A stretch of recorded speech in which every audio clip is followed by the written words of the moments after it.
नमस्कार मित्रों, मैं हेमा शर्मा आपके अपने online platform Sanskrit by Hema ma'am में आप सभी लोगों का हार्दिक स्वागत करती हूं। कैसे हैं आप लोग? उम्मीद है कि सभी लोग अच्छे होंगे, मस्त होंगे, स्वस्थ होंगे और बिंदास होकर तैयारी कर रहे होंगे। तो दो पंक्तियां आपके लिए कि आँखों में नींद बहुत है, आँखों में नींद बहुत है पर सोना नहीं है, आँखों में नींद बहुत है पर सोना नहीं है, यही वक्त है कुछ करने का, इसे खोना नहीं है। तो देखिए, समय की आप लोग कद्र कीजिए, समय बहुत ही अनमोल है और इसका आप सदुपयोग करिए, तभी आपको सफलता मिलेगी और सफलता एक ना एक दिन ज़रूर मिलेगी। तो आप लोग इसी तरीके से अपने कंटिन्यू बने रहिए, अच्छी से तैयारी करते रहिए और कामयाबी ज़रूर आपके कदमों को चूमेगी। तो आज का जो टॉपिक होगा वो होगा शब्द रूप। देखिए, सेंट्रल टेट के लिए, चाहे ये हर किसी के लिए, central TET, UP TET, S TET और कोई भी संस्कृत का पेपर होता है, उन सभी में शब्द रूप जरूर पूछे जाते हैं। तो वो चाहे टीजीटी हो, चाहे पीजीटी हो, जिसमें भी संस्कृत आती है और संस्कृत में भी व्याकरण आती है, तो उस एग्ज़ाम के लिए बहुत ही महत्वपूर्ण ये टॉपिक है शब्द रूप। तो हम लोग देखते हैं कि शब्द रूप, देखिए शब्दों के रूप चलते हैं तो ये अलग अलग चलते हैं। जो लोग संस्कृत पढ़े होंगे कभी भी तो उनको पता होगा कि शब्द रूप कितने इंपॉर्टेंट होते हैं। देखिए, आपके सेंट्रल टेट में भी शब्द रूप बहुत ज़्यादा पूछे जाते हैं, 1-2 क्वेश्चन पूछ लिए जाते हैं। और धातु रूप, शब्द रूप, प्रत्यय और संधियाँ, समास, उपसर्ग, अव्यय, ये बहुत ही इंपॉर्टेंट टॉपिक हैं, ये मोस्टली पूछ लिए जाते हैं। तो चलते हैं शब्द रूप में। आप देखेंगे कि शब्दों के रूप चलेंगे तो यहाँ पर आप देखेंगे कि शब्द रूप कितने प्रकार के होते हैं। शब्द रूप जो होते हैं वो 2 प्रकार के होते हैं। शब्द रूप जो होते हैं वो कितने प्रकार के? 2 प्रकार के होते हैं। एक होते हैं अजंत और एक होते हैं हलंत। एक होते हैं अजंत और एक होते हैं हलंत। अजंत में देखेंगे, इसको हम तोड़ देते हैं। देखिए, इसमें जस्त संधि बन रही है तो यहाँ पर हम तोड़ देंगे इसको। जा है, ये किस में परिवर्तित हो जाएगी? चा में।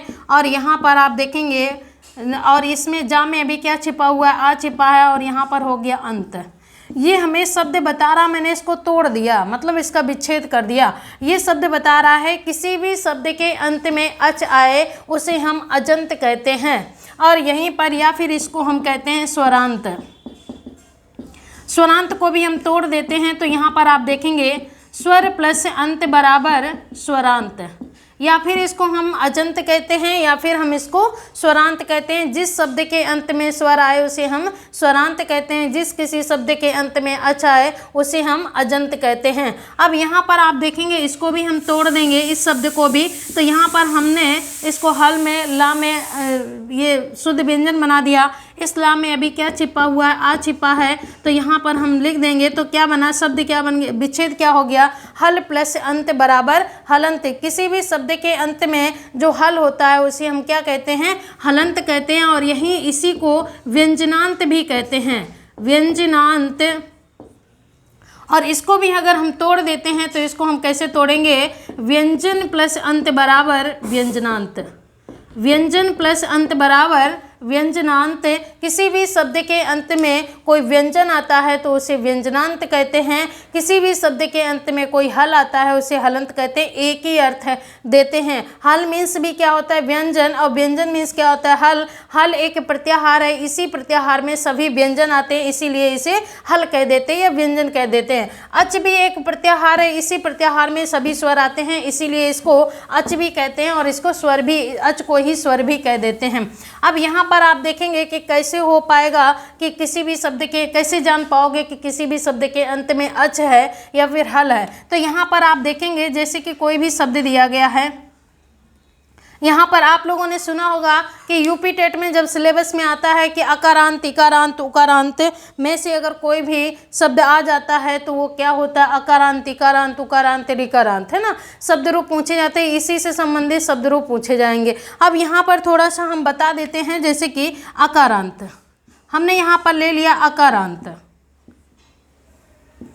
अकारांत, अकारांत को भी हम तोड़ देते हैं। आ है जिसके, देखिए अका प्लस अंत। देखिए, किसी भी शब्द में आ हो, किसी भी शब्द के अंत में आकार करे, किसी भी शब्द के अंत में आकार करे उसे अकारांत कहते हैं। जैसे कि यहाँ हमने राम को ले लिया, राम शब्द को ले लिया, अंतिम वाला वर्ड कौन सा है? माँ। माँ को मैंने तोड़ दिया, इससे आ को बाहर कर दिया, ये देखिए आ निकला, इसलिए कैसा शब्द हो गया? अकारांत ये शब्द हो गया। अगर ये कहें कि राम शब्द किस लिंग का है तो ये अकारांत पुल्लिंग का शब्द है। तो इस तरीके से जानेंगे अकारांत। और यहीं पर हम इस प्रकार से ऊ को रख देते हैं, यहाँ पर ऊ रख दिया, ये उकारांत हो गया। अब देखिए उकारांत कैसे हो पाएगा? यहाँ पर किसी भी शब्द के अंत में ऊ कार्य करे उसे हम क्या कहते हैं? उकारांत कहते हैं। जैसे कि यहाँ पर मैंने लिख दिया, गुरु को लिख दिया, गुरु, देखिए गुरु। अब रा में देखेंगे, रा को हम तोड़ देंगे और इससे ऊ को बाहर कर देंगे। यहाँ पर देखिए लास्ट में क्या निकला? ऊ, इसलिए कैसा शब्द हो गया? उकारांत हो गया। ये गुरु शब्द कैसा है? उकारांत। अगर लिंग की बात करें तो गुरु शब्द किस लिंग का है? तो ये पुल्लिंग का शब्द है। ठीक है, तो ये मैंने इस तरीके से थोड़ा सा बता दिया। अकारांत, उकारांत, इकारांत और ऋकारांत में से क्वेश्चन जो होते हैं शब्द रूप के वो पूछ लिए जाते हैं। तो यहाँ पर आप देखेंगे, थोड़ा सा और जान लेते हैं कि अकारांत में कौन कौन से आएंगे और इकारांत उकारांत में से कौन कौन से शब्द रूप आते हैं। तो यहाँ पर थोड़ा सा देखते हैं, अच्छे से संबंधित ही होंगे। जैसे कि मैंने अभी आपको बताया कि अकारांत, अकारांत, अकारांत में देखेंगे कि पुल्लिंग भी होता है, स्त्रीलिंग भी होता है और नपुंसक लिंग भी होता है। तो पुल्लिंग में हम लोग देखेंगे अकारांत पुल्लिंग शब्द कौन कौन से होते हैं? जैसे कि राम शब्द हो गया, कृष्ण हो गया, बालक हो गया, बालक, उधर हम उसको रफ कर देते हैं,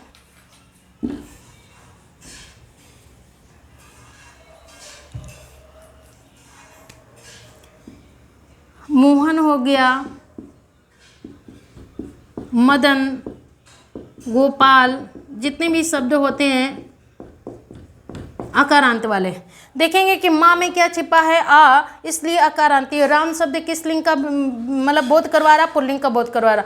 कृष्ण में आ है, बालक के का में आ है, मोहन के ना में आ है, मदन के ना में आ है और गोपाल के ला में भी आ है। और ये सभी के सभी शब्द किस लिंग का बोध करवा रहे हैं? पुल्लिंग का बोध करवा रहे हैं। एक और देख लीजिए, वेद शब्द। वेद शब्द भी कैसा है? पुल्लिंग का शब्द है। देखिए दा में आ है। यहाँ पर आप देखेंगे विद्यालय शब्द, जो कि ऐसा लगता है कि पुल्लिंग का नहीं होगा, विद्यालय शब्द हो गया।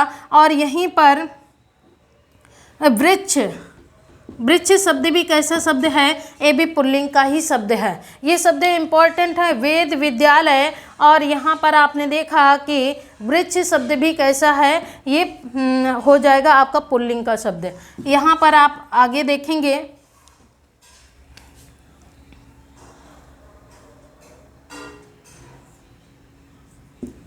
नपुंसक लिंग में, नपुंसक लिंग में देखेंगे कौन कौन से शब्द आते हैं नपुंसक लिंग में। जैसे कि फल, फल के रूप, ठीक है। यहाँ पर जैसे कि बालक इम्पोर्टेंट है, राम इम्पोर्टेंट है। अगर एक किसी को एक शब्द रूप को याद कर लोगे तो ये सभी के सभी एक जैसे ही रूप चलेंगे। जैसे राम को याद कर लिया आपने तो राम के रूप जैसे चलेंगे वैसे ये सभी के सभी रूप चलेंगे। ऐसे ही फल के रूप अगर याद हो गए तो और जो फल के रूप होते हैं, जैसे कि ये फल हो गया, यहाँ पर पुष्प हो गया, यहाँ पर पुस्तक हो गया,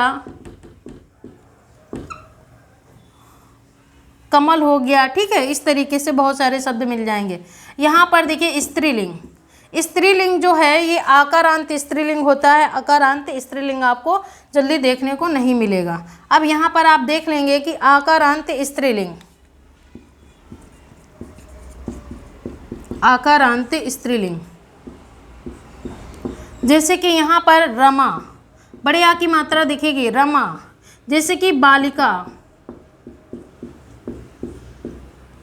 उमा, गंगा, ठीक है, सीता, आदि, ऐसे बहुत सारे शब्द हो जाएंगे जो स्त्रीलिंग का बोध करवाते हैं, और जिसके अंत में बड़े आ की मात्रा होती है उसे कहते हैं आकारांत स्त्रीलिंग शब्द। रमा को याद करोगे और ये सभी के सभी शब्द एक शब्द रूप रमा के शब्द रूप की तरह ही चलेंगे। तो यहाँ पर ये पहचान लो कि कैसे कैसे ये रूप चलते हैं। फल को याद करोगे, पुष्प, पुस्तक, कमल, इस तरीके से रूप फल की तरह ही चलेंगे। राम को याद करोगे या बालक को याद करोगे तो इन सभी के रूप भी कैसे चलेंगे, राम की या बालक की तरह चलेंगे। रमा के रूप को याद करोगे तो ये सारे के सारे रूप कैसे चलेंगे, रमा के रूप की तरह ही चलेंगे। इसीलिए इसको आकारांत स्त्रीलिंग कहेंगे। आकारांत ये पुल्लिंग का बोध करवा रहे तो पुल्लिंग अकारांत पुल्लिंग हो जाएगा। नपुंसक लिंग का बोध करवा रहे तो अकारांत नपुंसक लिंग शब्द कहलाएगा। इसके बाद हम लोग आगे और चलते हैं, ये अपना नोट डाउन कर लेना।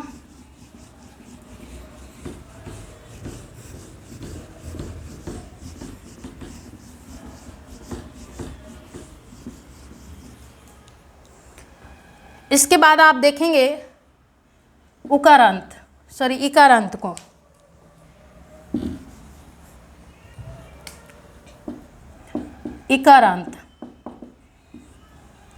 इकारांत में आप देखेंगे कौन कौन आ जाएगा पुल्लिंग में, जैसे कि हरि के रूप, हरि हो जाएगा, कपि, मुनि, कवि, ऋषि, ठीक है, आदि। ऐसे शब्द आएंगे जो हरि के, एक याद करना है आपको, ये सभी के सभी ऐसे ही एक जैसे ही रूप चलेंगे। जैसे कि यहाँ पर स्त्री नपुंसक लिंग की बात करते हैं तो नपुंसक लिंग में ये हो जाएगा, जैसे कि वारी। वारी मीन्स क्या होता है, पानी। वारी के रूप जैसे चलेंगे। यहाँ पर दधी, दधी मीन्स क्या होता है, दही। और यहाँ पर चलो वारी और दधी, यहाँ पर आप देखेंगे स्त्रीलिंग में इकारांत स्त्रीलिंग, जैसे कि यहाँ पर मति के रूप। मति मीन्स क्या होती है, बुद्धि। श्रुति, श्रुति आदि ऐसे ही रूप चलेंगे। जैसे मति को याद किया तो श्रुति भी याद हो जाएगा, वारी को याद करोगे तो दधि भी याद हो जाएगा, ठीक है। और यहाँ हरि को याद करोगे तो कपि, मुनि, रवि, रवि भी आ जाएगा यहीं पर, रवि, कवि और ऋषि, इन सभी के रूप भी ऐसे ही चलेंगे। अब यहाँ पर आप देखेंगे उकारांत, उ है जिसके अंत में, उसे क्या कहते हैं, उकारांत कहेंगे। यहाँ पर आप पुल्लिंग के देखेंगे, पुल्लिंग में कौन कौन आ जाएगा उकारांत में। उकारांत में जैसे कि गुरु, गुरु के रूप हो जाएंगे, गुरु हो गए, विष्णु हो गए, ठीक है। गुरु जैसे गुरु के रूप हैं, विष्णु के रूप हैं, भानु के रूप हैं आदि। अब यहाँ पर नपुंसक लिंग में जब आप जाएंगे तो यहाँ पर क्या मिलेगा, वस्तु, ठीक है। मधु, मधु मीन्स क्या होता है, शहद, इंपॉर्टेंट है मधु का रूप, शहद आदि। इस तरीके से रूप चलेंगे। और यहाँ स्त्रीलिंग में जाएंगे तो क्या मिलेगा आपको, धेनु, धेनु के रूप इंपॉर्टेंट हैं, धेनु के रूप पूछ लिए जाते हैं। इसी तरीके से और भी रूप चलेंगे। अब यहीं पर उकारांत भी आएगा, उकारांत स्त्रीलिंग, बड़े उ की मात्रा होगी। उकारांत स्त्रीलिंग में आप देखेंगे जैसे कि यहाँ पर वधु के रूप चलते हैं, वधु, बड़े उ की मात्रा इसमें लगेगी, वधु के रूप। तो यहाँ पर आपने देखिए किसी भी शब्द के अंत में उकारांत है तो स्त्रीलिंग का बोध करवा रहा है तो उकारांत स्त्रीलिंग हो जाएगा। छोटे उ की मात्रा है तो उकारांत स्त्रीलिंग धेनु के शब्द, जैसे धेनु के शब्द रूप चलेंगे। तो ये थोड़ा सा अंतर होता है इन दोनों में, ज़्यादा अंतर नहीं होता है, थोड़ा सूक्ष्म अंतर पाया जाता है। तो यहाँ पर आपने देखा इंपॉर्टेंट वाले मैंने आपको बता दिए हैं कि जैसे हरि के रूप पे याद करोगे तो कपि, मुनि, रवि और ऋषि, कवि, ये सब एक जैसे ही चलेंगे। वारी के रूप पे याद करोगे तो दधि के भी रूप याद हो जाएंगे। मति के रूप याद करना है, यहाँ पर गुरु जी के रूप याद करोगे और ऐसे विष्णु, भानु, इस तरीके से रूप अपने आप याद हो जाएंगे। यहाँ पर वस्तु, जैसे मधु के रूप याद करोगे तो वस्तु के भी अपने आप याद हो जाएंगे। तो यहाँ पर याद नहीं करना है, समझ कर पढ़ना भी है, ठीक है। तो यहाँ पर उकारांत स्त्रीलिंग हो गया। फिर इसके बाद में आप देखेंगे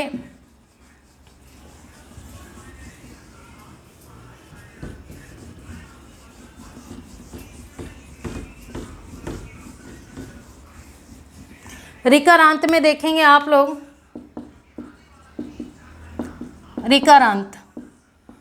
रिकारांत में जाएंगे तो यहाँ पर आप देखेंगे कि पुल्लिंग में रिकारांत में जैसे कि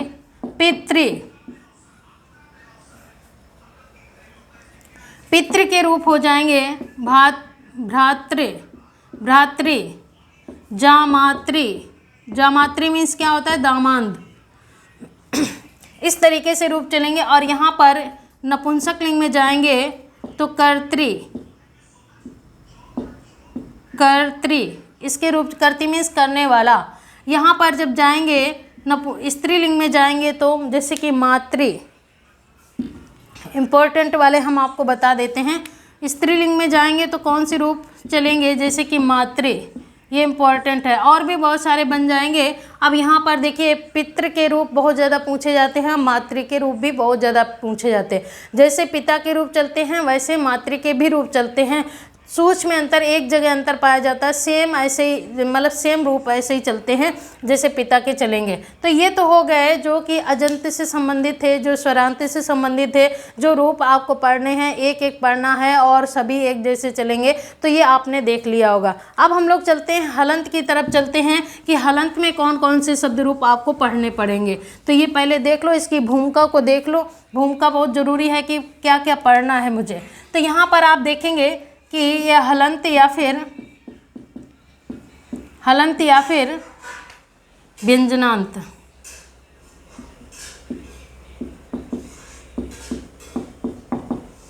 व्यंजन से संबंधित या फिर हल से संबंधित। जैसे कि आपने देखा कि तकारांत आपने देख लिया, तकारांत में आप जाएंगे, पुल्लिंग में जाएंगे, नपुंसक लिंग में भी जाएंगे और स्त्रीलिंग में। एक एक पहले देख लेते हैं। जिस किसी शब्द के अंत में ता वर्ड आए उसी को क्या कहते हैं, तकारांत कहते हैं। जैसे कि यहाँ पर ये पुल्लिंग में आप लोग देखेंगे तो यहाँ पर हो जाएगा भवत। भवत मीन्स होता है आप। नपुंसक लिंग में जाएंगे, आप देखेंगे यहाँ पर क्या हो जाएगा, जगत। जगत मीन्स क्या होता है, जगत मीन्स संसार होता है। और यहाँ पर आप जाएंगे सरित। सरित मीन्स होती है नदी। और तीनों के तीनों तकारांत है। भवत मीन्स आप, जगत मीन्स संसार और सरित मीन्स नदी। तो ये आपने देखे तकारांत मिले। पुल्लिंग में भवत, नपुंसक लिंग में जगत और स्त्रीलिंग में आपको सरित मिला। इसके बाद आप देखेंगे जैसे कि अस्मद के रूप, युष्मद के रूप। यहाँ पर आप देखेंगे अस्मद, युष्मद। अस्मद मीन्स क्या होता है, मैं, और युष्मद मीन्स होता है तुम। और इन दोनों के क्या होते हैं, किसी भी लिंग में नहीं चलेंगे। ये जैसे स्त्रीलिंग, पुल्लिंग, नपुंसक लिंग में चले तो ये किसी भी लिंग में नहीं चलते। इनका कोई भी लिंग नहीं होता, एक प्रकार का शब्द रूप होगा, तीनों में काम करेगा। अस्मद के जैसे कि हम, आवाम, वयम, ये आप लोगों ने देखा होगा। युष्मद के तुम, युवाम, यूयम, ठीक है, इस तरीके से रूप चलते हैं अस्मद और युष्मद के। इसके बाद आप देखेंगे जैसे कि तद या फिर कहो या फिर तत्, ठीक है। तत् मीन्स क्या होता है, वह। ये तकारांत हो जाएगा। इसके स्त्रीलिंग भी चलेंगे, पुल्लिंग भी चलेंगे और नपुंसक लिंग भी चलेंगे, लेकिन इन दोनों के कोई भी लिंग नहीं चलेगा। ये एक ही रूप बन के चलेगा बस। यहाँ पर आप देखेंगे एतद। एतद मीन्स क्या होता है, यह। अदश मीन, इसके मीन्स क्या होता है, वह। इदम,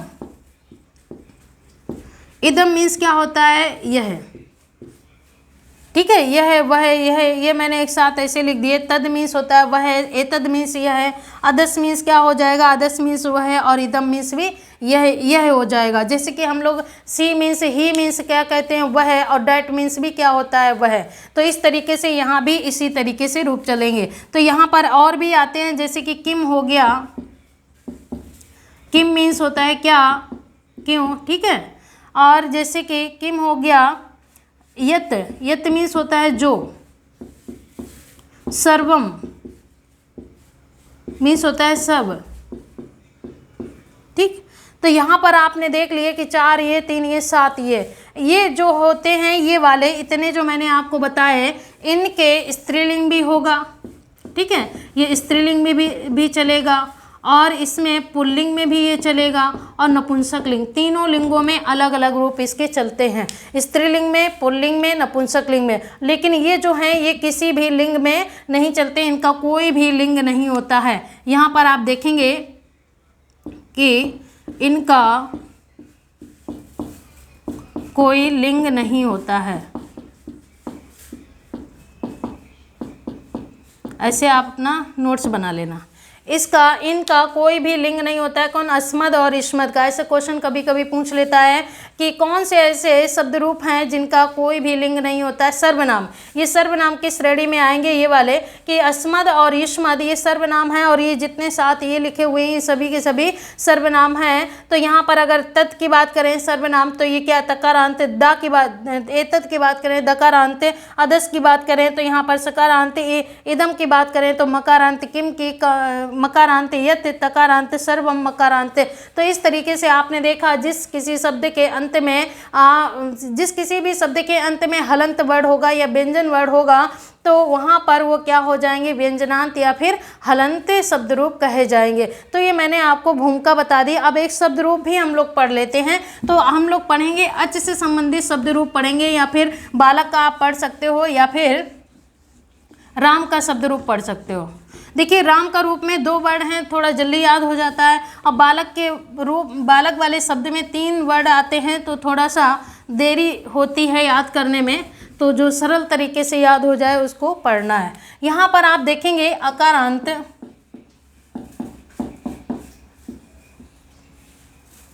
अकारांत पुल्लिंग का रूप कैसे चलेगा? राम है, ठीक है, राम या बालक,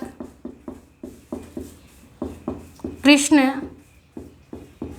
मोहन, मदन, या आपका भी कोई नाम हो सकता है, पुल्लिंग में होना चाहिए लेकिन, ठीक। यहाँ पर आप देखेंगे कि संस्कृत में कितनी विभक्तियाँ होती हैं। संस्कृत में अगर विभक्ति की बात करते हैं तो कितनी विभक्ति? 7 विभक्ति होती है। संस्कृत में कितनी विभक्तियाँ? 7 विभक्ति होती है। तो अगर बात करें विभक्तियों के वचन कितने होते हैं, तो 3 वचन होते हैं, एक वचन, द्विवचन और बहुवचन। तो यहाँ पर आप देखेंगे कि विभक्तियाँ कितनी होती हैं? 7। वचन कितने होते हैं? 3, एक वचन, द्विवचन और बहुवचन।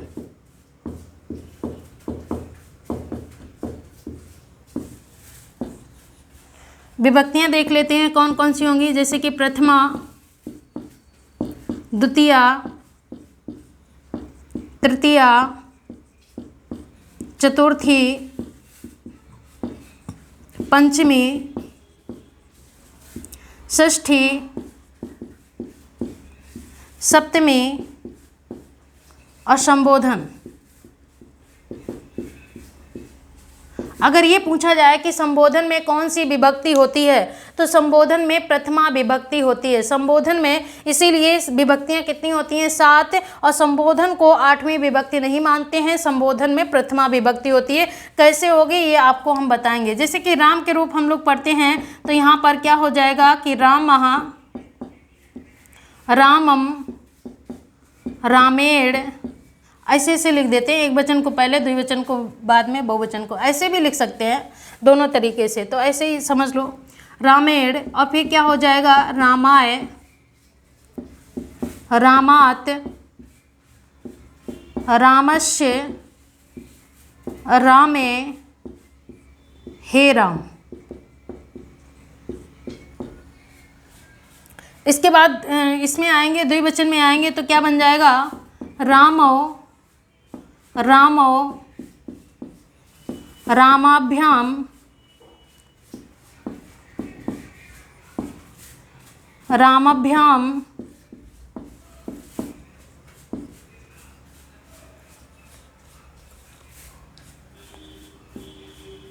रामाभ्याम।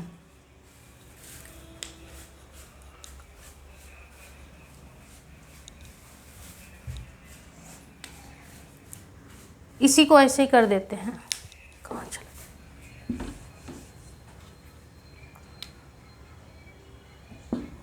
रामाभ्याम रामाभ्याम, फिर बनेगा रामियो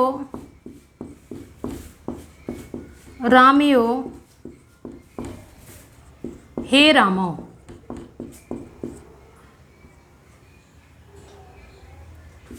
हे रामो। फिर यहाँ पर आप देखेंगे रामः रामान रामय रामेभ्यः रामेभ्यः रामाणां रामेषु हे रामः। संबोधन ये हो जाएगा, हे रामः हे रामा। अब यहाँ पर आप थोड़ा सा देख लो, यहाँ पर आप देखेंगे कि ये दोनों कैसे हैं, एक जैसे हैं, ये तीन एक जैसे हैं, ये दो एक जैसे हैं, और यहाँ पर ये दो एक जैसे हैं, और कुछ भी एक जैसा दिख नहीं रहा है। तो यहाँ पर आप ऐसे भी याद कर सकते हैं, रामः रामो रामः। हम जब भी जो भी पुराने लोग होंगे वो ऐसे ही पढ़ते रहे होंगे, रामः रामो रामः। ठीक है, हम भी ऐसे ही पढ़े हैं, रामा रामो रामा। हम तो दोनों तरीके से भी पढ़ लेते हैं, ऐसे भी पढ़ लेते हैं, ऐसे ऐसे वाला भी पढ़ लेते हैं। जिस किसी को ऐसे आता है या ऐसे किसी एक तरीके से आता है, वो दोनों तरीके से भी पढ़ सकता है। तो यहाँ पर फिलहाल आपको जो याद करना है वो कैसे याद करना है, एक वचन को पहले याद करेंगे, द्विवचन को बाद में, और बहुवचन को फिर उसके बाद में याद करेंगे, तो जल्दी याद हो जाता है। ये द्विवचन जो है बहुत जल्दी याद हो जाता है। फिर बचता है बहुवचन, बहुवचन भी बहुत जल्दी याद हो जाएगा। ऐसे ऐसे जब याद करते हो तो भूल जाते हो, लेकिन ऐसे वाला भूलोगे नहीं। तो यहाँ पर आपने देखा कि संबोधन में कौन सी विभक्ति होती है, प्रथमा विभक्ति होती है। संबोधन और प्रथमा के किस वचन में अंतर पाया जाता है, तो यहाँ पर आप देखेंगे एक वचन में अंतर पाया जाता है, यहाँ पर रामा है और यहाँ पर राम है। और देखिए द्विवचन में कोई अंतर नहीं है, यहाँ पर रामो तो यहाँ पर भी रामो, यहाँ पर रामः लिखा है तो यहाँ पर भी रामः ही लिखा हुआ है। इसीलिए इसको संबोधन को प्रथमा विभक्ति बोला जाता है, संबोधने च सूत्र के द्वारा। यहाँ पर आप देखेंगे कि इसको ऐसे ही पढ़ना है, जैसे हम पढ़ें वैसे आप भी पढ़ लेना। ठीक है, कि रामः रामम रामेण रामाय रामात रामस्य रामे हे राम। और ये अपना याद रखना कि प्रथमा द्वितीय तृतीय चतुर्थी पंचमी षष्ठी और सप्तमी, ये अपनी मतलब क्लियर रखना अपनी विभक्तियाँ, और उसके अकॉर्डिंग आप ये पढ़ेंगे तो याद हो जाएगा। तो थोड़ा सा हम देख लेते हैं, थोड़ा गा के थोड़ा पढ़ लेते हैं। ठीक है, कि रामः रामम रामेणे रामाय रामाते रामस्य रामे हे राम। आप भी पढ़िए, अगर जो भी देख रहा है, जो भी पढ़ रहे हो, तो आप भी मेरे साथ में ही बोलिए। ठीक है, रामः रामम रामेणे रामाय रामाते रामस्य रामे हे राम। इस तरीके से आपको बार बार याद करके मतलब गा के पढ़ना है तो याद हो जाएगा। इसके बाद आते हैं द्विवचन में। तो द्विवचन में कैसे पढ़ना है, देखिए दो एक जैसे, तीन एक जैसे और दो एक जैसे, दो तीन दो एक। एक कैसा है, पहले वाले की तरह। तो ये बहुत जल्दी याद हो जाता है कि दो तीन दो एक, दो एक जैसे, फिर तीन एक जैसे, फिर दो एक जैसे, फिर ये रामो मतलब पहले वाले की तरह हो जाएगा। तो कैसे पढ़ना है, रामो रामो रामाभ्याम रामाभ्याम रामाभ्याम रामियो रामियो हे रामो।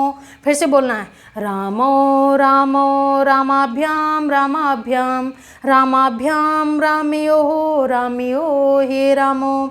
इस तरीके से आप वरना याद हो जाएगा। इसके बाद बहुवचन में जाते हैं, तो यहाँ पर देखेंगे कि यहाँ पर रामा है और वहाँ पर रामः है। यहाँ पर देखेंगे राम के बाद में बड़े आ की मात्रा नहीं है और यहाँ पर रामः है। देखिए क्या अंतर है, सूक्ष्म अंतर। यहाँ पर माँ में छोटे आ की मात्रा और यहाँ पर छोटा आ है ह्रस्व आ, और यहाँ पर दीर्घ आ की मात्रा है, यहाँ पर दीर्घ बड़े आ की मात्रा है। तो यहाँ पर याद रखना कि रामा है तो प्रथमा का एक वचन और रामः है तो प्रथमा का बहुवचन। ठीक है, ऐसे क्वेश्चन पूछा जाता है कि बताइए प्रथमा का बहुवचन क्या होगा, या रामः में कौन सा वचन कौन सी विभक्ति होगी, तो आपको बताना। आपको याद होगा तो बता ले जाओगे। यहाँ पर आपने देखा कि जैसे बालकान वैसे रामन, यहाँ पर देखेंगे राम है और ये दो एक जैसे रामेभ्या रामेभ्या मतलब चतुर्थी और पंचमी के बहुवचन में एक जैसे ही दोनों हो जाएंगे। फिर इसके बाद देखिए रामाराम, ये ड़ा क्यों बन गया, ना के स्थान पर रा हो गया, रडा हो गया, रा की वजह से, ठीक है। फिर यहाँ पर देखिए रामेश में कौन सी सा मिलेगी आपको, मूर्धन्य सा मिलेगी। हमेशा मूर्धन्य सा मिले तो समझ लेना ये पुल्लिंग और नपुंसक लिंग का है मोस्टली 90%, ठीक है। और अगर दंती सा मिल जाए तो समझ लेना कि यहाँ पर क्या है, यहाँ पर स्त्रीलिंग का बोध करवा रहा है। लेकिन अस्मद युष्मद में दोनों में आपको दंती सा मिलेगी और वो सर्वनाम होंगे, ठीक है। अब यहाँ पर देखिए प्रथमा, जैसे प्रथमा का था वैसे यहाँ पर संबोधन का भी हो गया, हे रामा हो गया, ठीक है। चलो इसको भी बोलते हैं। रामः रामान रामे रामेभ्य रामेभ्य रामाणाम रामेषु हे रामः।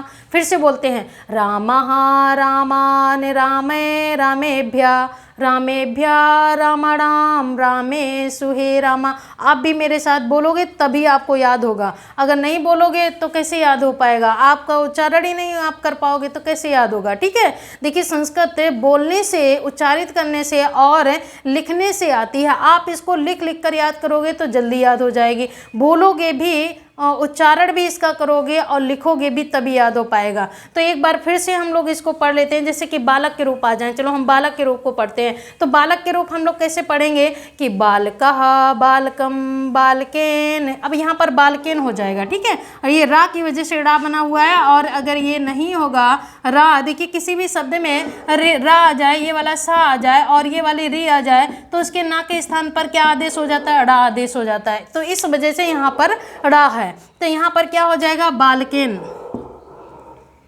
बालकेन याद रखना, ठीक है, बालकेन हो जाएगा। तो फिर से हम लोग पढ़ लेते हैं, आप भी पढ़िए। बालकः बालकम बालकेन बालकाय बालकात् बालकस्य बालके हे बालक बालको बालको बालकाभ्याम बालकाभ्याम बालकाभ्याम बालकयो बालकयो हे बालको बालकः बालकान् बालके बालकेभ्यः बालकेभ्यः बालकानां बालकेषु हे बालकः। अब हमने यहाँ पर बालका नाम नहीं बोला, नाम बोला, क्योंकि उसमें बालक शब्द में ना तो रा है, ना तो री है, ना ही सा है, मूर्धन्य सा है, इसलिए वहाँ पर नाम आ जाएगा। जैसे फल के रूप फला नाम, ठीक है, इस तरीके से आ जाएगा। इसी तरीके से कृष्ण के रूप चलेंगे, मोहन के रूप चलेंगे, मदन के रूप, जो भी अकारांत पुल्लिंग शब्द होगा वो सभी के सभी राम के रूप की तरह ही चलेगा। तो यहाँ पर आप थोड़ा देख लो कि क्वेश्चन कैसे पूछा जाता है। ये तो मैंने आपको बता दिया, इसी तरीके से आपको लिख लिख कर और बोल कर पढ़ना है तो याद हो जाएंगे। यहाँ से क्वेश्चन जरूर पूछ लिया जाता है, तो आप देख इसको अच्छे से पढ़ जरूर लीजिए। यहाँ पर जैसे कि हमने वहाँ क्वेश्चन बन के आ गया, कोई भी स्टोरी दी गई होगी, ठीक है, सेंट्रल डेट की बात कर रहे हैं, कोई स्टोरी दी गई, गद्यांश या पद्यांश से कोई भी एक शब्द निकालेंगे और वहाँ पर पूछ लेंगे कि बताइए रामाय शब्द में कौन सी विभक्ति और कौन सा वचन है। तो अगर आपको याद है कि रामाय मतलब चतुर्थी विभक्ति और वचन कौन सा है, एक वचन है, तो वहाँ पर ऑप्शन भी दिए, ऑप्शन में भी ये दिया होगा कि चतुर्थी का एक वचन, प्रथमा का द्विवचन, इस तरीके से ऑप्शन दिए होंगे। और देखिए और कैसे पूछ सकता है, जैसे वहाँ पर दे दिया कि बताइए इसमें से 2-3 शब्द ऐसे बना के दे दिए और वहाँ पर कह दिया उसमें से ए भी रामेभ्य भी दिया गया, ठीक है, और पूछ लिया कि बताइए इसमें से चतुर्थी का बहुवचन कौन सा शब्द होगा। तो यहाँ पर आप देखेंगे चतुर्थी का बहुवचन कौन होगा, तो आपको पता है रामेभ्य या रामेभ्य या कृष्णेभ्य यहाँ पर या फिर बालकेभ्य, इस तरीके से शब्द दिए होंगे। कोई भी अकारांत शब्द दिया होगा तो आप लोग पहचान ले जाओगे। या वहाँ पर ऐसे दे दिया गया कि रामेशु में कौन सी विभक्ति और कौन सा वचन है, तो आप देखेंगे कि रामेशु लिखा हुआ है, मूर्धन्य सा बनी हुई है, ऊ की मात्रा है, तो यहाँ पर आप देखेंगे कि सप्तमी का बहुवचन है। यहाँ पर आपने जैसे कि वहाँ कह दिया कि बालकों में कौन सी विभक्ति कौन सा वचन है, तो आपने देखा कि प्रथमा और द्वितीय में दोनों में और दोनों द्विवचन में बालकों के रूप बनते हैं, रामों के रूप बनते हैं। तो आप देखेंगे कि ऑप्शन के अकॉर्डिंग वहाँ पर सिलेक्ट मतलब अपना जो आंसर है वो सिलेक्ट करेंगे। अगर वहाँ पर प्रथमा का द्विवचन दिया है तो प्रथमा का द्विवचन लगाओगे, अगर द्वितीय का द्विवचन दिया है तो द्वितीय का द्विवचन लगाओगे। दोनों कभी देंगे नहीं, अगर दोनों दे देंगे तो लिखा होगा ये दोनों, ठीक है। तो इस तरीके से क्वेश्चन यहाँ से पूछे जाते हैं। तो आप लोगों ने देख लिया होगा, इसको पढ़ लिया होगा, समझ लिया होगा कि मैंने कैसे अकारांत, इकारांत, उकारांत और रिकारांत को बताया, और वहाँ पर हलंत में भी मैंने आपको बता दिया तकारांत, राजन आ जाए तो नकारांत हो जाएगा, ठीक है। इस तरीके से मैंने आपको सारे शब्द रूप की भूमिका भी बता दी कि किस तरीके से आपको पहचानना। वहाँ पर भी पूछ लिया जाता कि बताइए ये शब्द किसका है, तकारांत का, नकारांत या ऋकारांत का, तो आप ऐसे भी पहचान सकते हो। लेकिन सेंट्रल टेट में इस तरीके से पूछा जाएगा तो आप इस तरीके से पहले शब्द रूप को याद करिए, ठीक है। तो क्लास कैसी लगी आप ज़रूर बताइएगा, और सब्सक्राइब और शेयर ज़रूर कर दीजिए। अगर सब्सक्राइब नहीं करेंगे तो आपके पास लिंक कैसे आ पाएगी, तो आप नोटिफिकेशन नहीं आ पाएगा, तो नोटिफिकेशन आता रहे इसके लिए आप लोग सब्सक्राइब ज़रूर कर लीजिए, ठीक है। क्लास कैसी लगी बताइएगा ज़रूर। तो आज के लिए इतना ही, फिर मिलते हैं अगली क्लास में। तब तक के लिए मस्त रहिए, स्वस्थ रहिए और बिंदास होकर तैयारी करते रहिए। जय हिंद, जय संस्कृत।